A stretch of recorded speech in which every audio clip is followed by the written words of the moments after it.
Hello everyone, welcome to the trap. My name is Niharika Walia Bhatnagar and this is our 10 MCQs a day series जहां पर हम बात कर रहे हैं मॉड्यूल ए के टॉपिक डेप्रिसिएशन मेथड्स। यानी आज हम कवर करने वाले हैं इसके next methods SDM as well as units of production method.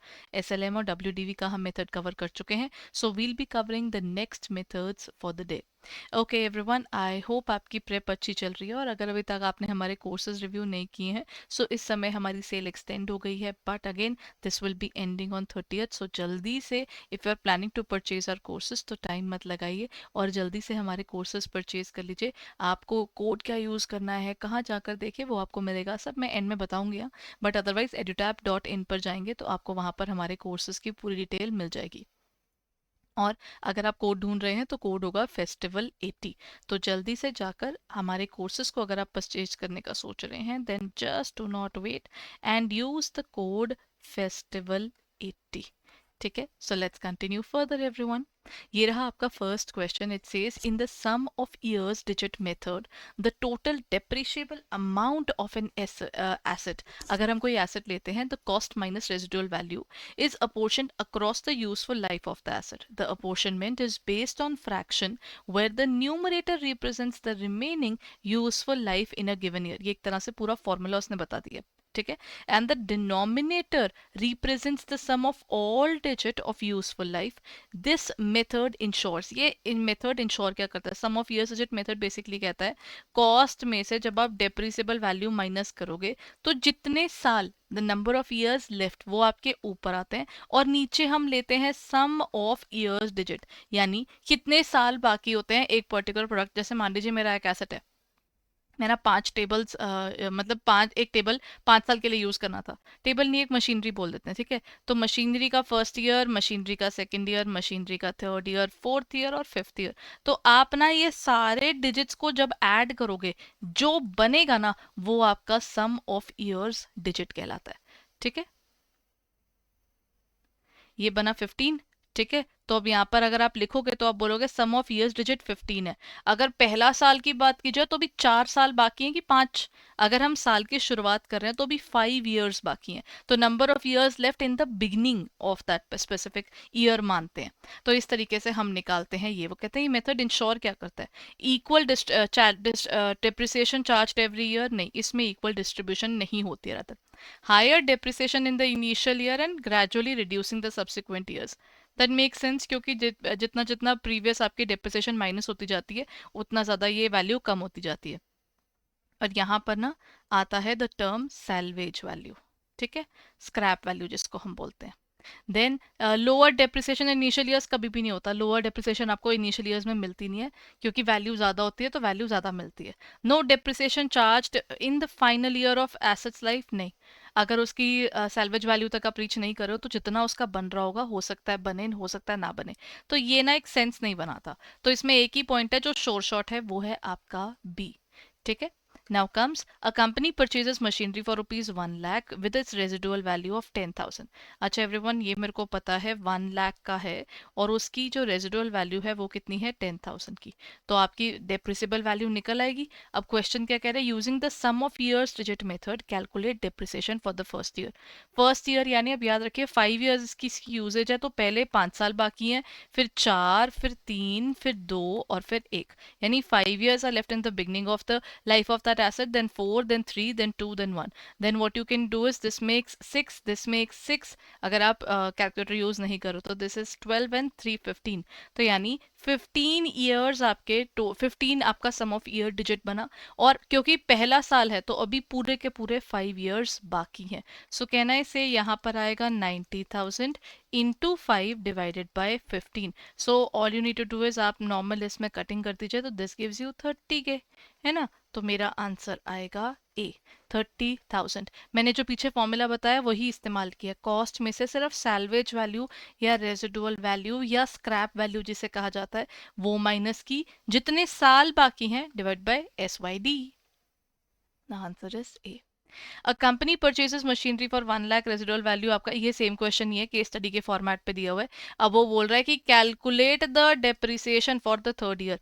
मतलब अब आप क्या करो, कॉस्ट आपकी कितनी थी, कॉस्ट थी आपकी 1 लाख की, ठीक है, 1 लाख इन माइनस सैलवेज वैल्यू थी आपकी 10K की, वो लिख लिया, मल्टीप्लाइड बाय कितने टाइम बाकी है आपके पास में, and useful life of 5 years, आपकी यूजफुल लाइफ 5 ईयर्स की है, तो क्या मैं कह सकती हूँ अब मेरे पास कितने, कौन से ईयर में, हम थर्ड ईयर में है।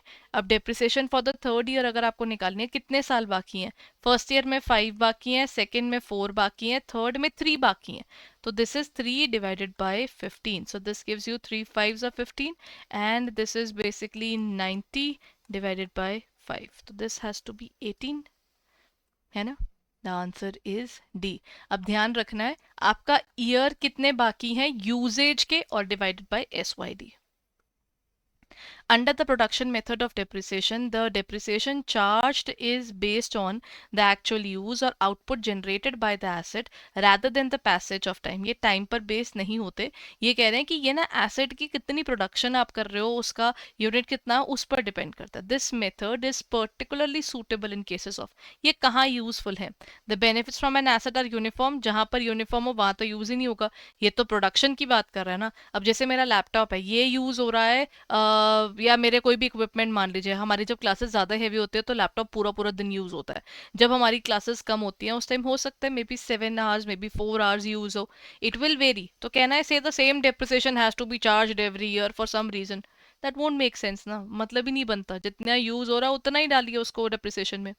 The productivity of an asset is highly dependent on the number of working hours of और units produced। ये चीज डिपेंड हो गई कि जितना प्रोडक्शन होगा उतना ही करना है, ऊपर के क्वेश्चन से ही निकल कर आ रही है। The assets are expected to provide higher revenue, नहीं ये वाली चीज पर बेस नहीं होता कि रेवेन्यू कितना जनरेट करेगा, इसका कोई लिंक नहीं है।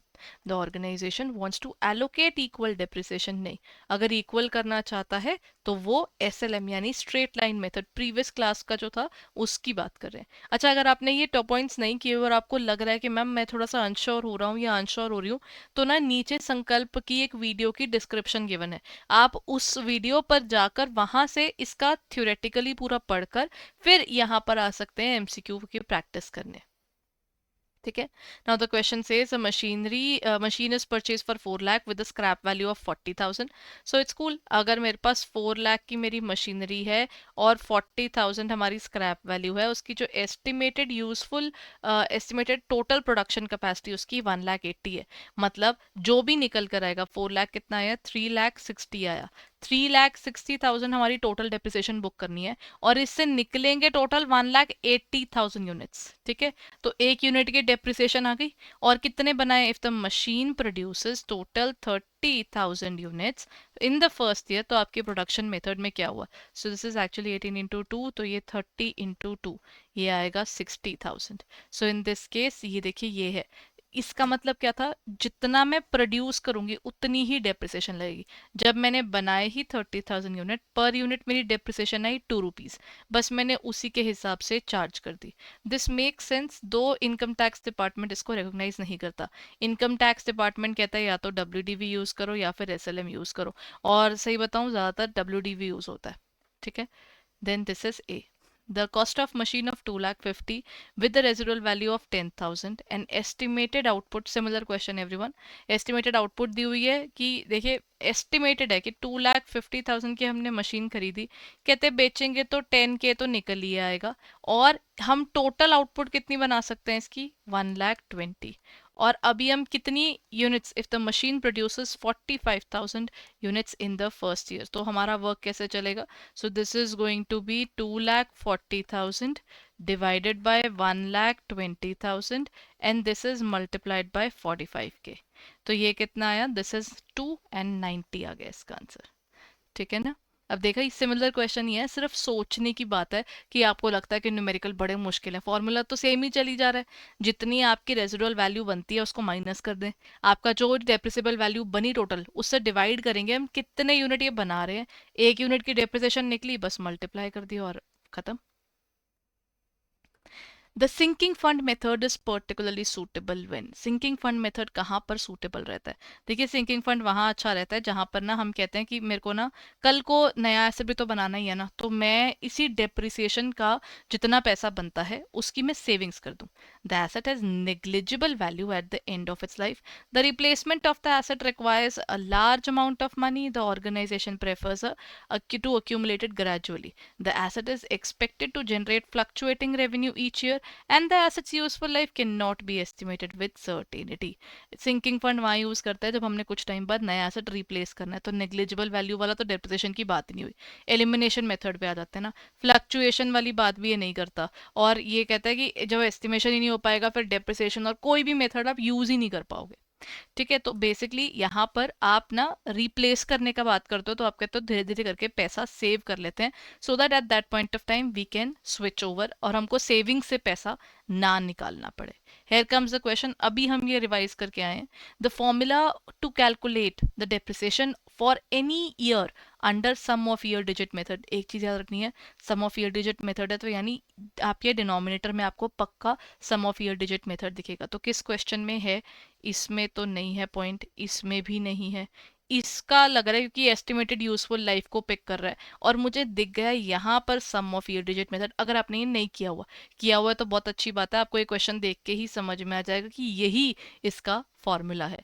तो पहले आप क्या करते हो, कॉस्ट में से रेजिडुअल वैल्यू माइनस करते हो, मल्टीप्लाइड बाय जितनी लाइफ बाकी है डिवाइडेड बाय SYD. ये रहा आपका क्वेश्चन नंबर 8. ठीक है, क्वेश्चन नंबर 9 कहता है the correct formula for calculating depreciation on production method. Production method का फॉर्मूला अगर पूछ दिया जाए तो क्या होगा, नीचे प्रोडक्शन यूनिट्स आएंगे. तो ये रहा, कोई है क्वेश्चन इसमें से? ये तो बाहर हो गया कि ये एस्टिमेटेड यूजफुल लाइफ वाली पॉइंट्स आ गए, ये वाला भी नहीं आया. यहाँ पर मुझे दिख रहा है नीचे डिवाइड क्या कर रहे हैं, ये एस्टिमेटेड लाइफ से और मल्टीप्लाई कर रहे हैं एक्चुअल प्रोडक्शन से. तो काफी हद तक आपको क्वेश्चन यहीं से गाइड कर देते हैं. हो सकता है आपका जो क्वेश्चन पेपर में है वो थोड़ा टिपिकल हो, लेकिन अगर आप फॉर्मूला के पक्के हैं ना तो आपके लिए न्यूमेरिकल या थ्योरी दोनों में से कुछ भी मुश्किल नहीं है.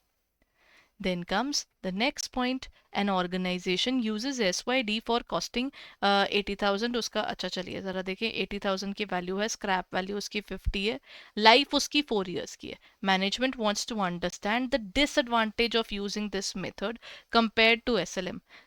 SLM में ना मेहनत नहीं होती, फ्रैंकली बताऊं, उसमें तो बस आपका एक बार निकलेगा वही सेम अमाउंट बार बार बार बार चार्ज होती रहती है.